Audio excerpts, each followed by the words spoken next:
Yan yung unit. Buksan muna namin. Natin issue.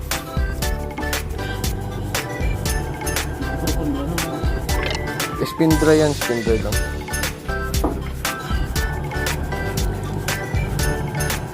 Medyo minarinig na tayo. Isa ito is gear case. Pero check mo natin lagi.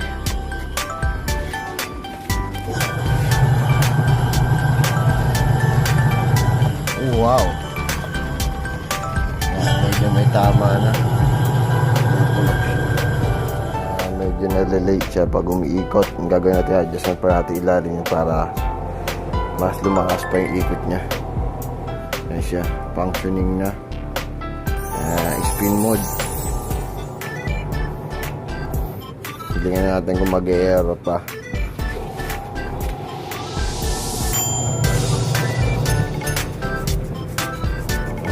Ilinis na natin tinanggal natin mga kalat. Ito si sir, may nari. Ito sir, tuwa na yung unit nila sir. Nagawa na natin. Issue lang ito is marumi ilalim, may sabit, mga damit yan, nasa ilalim. Tapos maingay.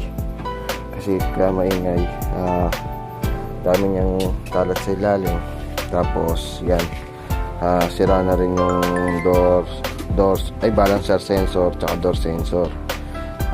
Ginawa na natin, ni-repair na natin para hindi na sila magpalit ng bagong parts at tsaka masira pa uli. Kasi lagi nasisira yon door sensor ng mga gantong unit na top load. Kaya ang ginagawa natin dyan, nire-recta na natin para hindi na sila masira ulit, magamit na nila ng matagalan. Yan, babalik na natin sa dati.